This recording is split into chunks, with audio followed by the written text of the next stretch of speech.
I wanted to make a stencil of the first ever artwork I made of Falcor. The idea being that that would be the signature on the corner of every painting.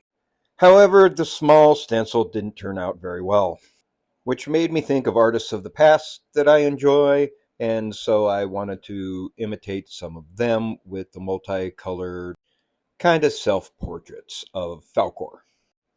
So I layered acrylics of different colors, each one slightly moving it askew to make a pattern, similar to the rainbow design I designed on my computer for his first ever shirt.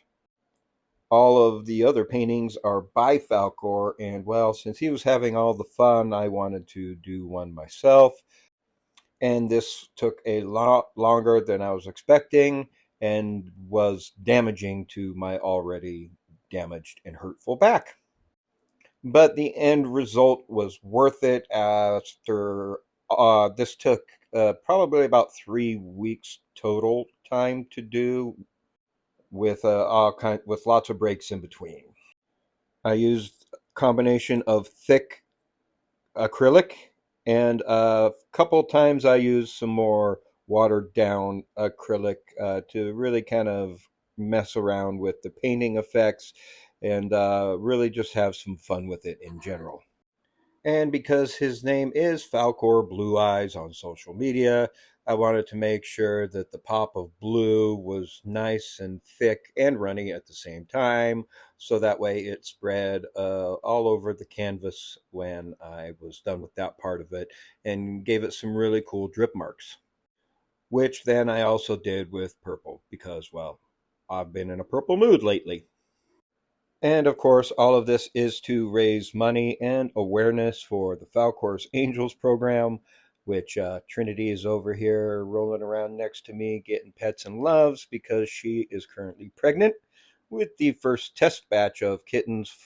So she is pregnant with Falcor's kittens, so we can see how many of them come out with hearing versus how many come out deaf.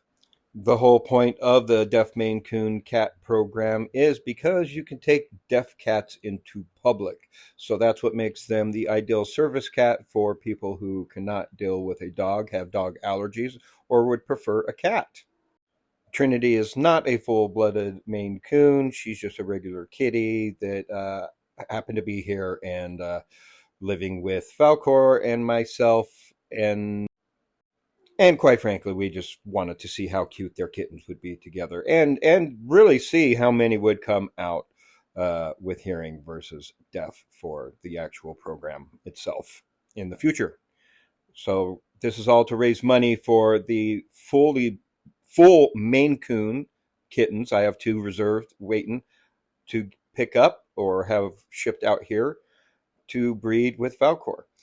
And then those will be the cats, the kittens that we put in the actual program. But when I started the whole painting idea with Falcor, the first concept was watercolors using his Telfer brush or his blah, blah, blah. None of it worked out the way I wanted. That's why I switched to the acrylics and covering the acrylics with saran wrap to protect Falcor so that way he doesn't get sick from paint poisoning and whatnot. And it created the style I've been using. But since that's how I started, I wanted to go back to watercolors to finish this Mainecoon Madness self-portrait of Falcor. So it is a combination of paint, acrylics, and watercolor.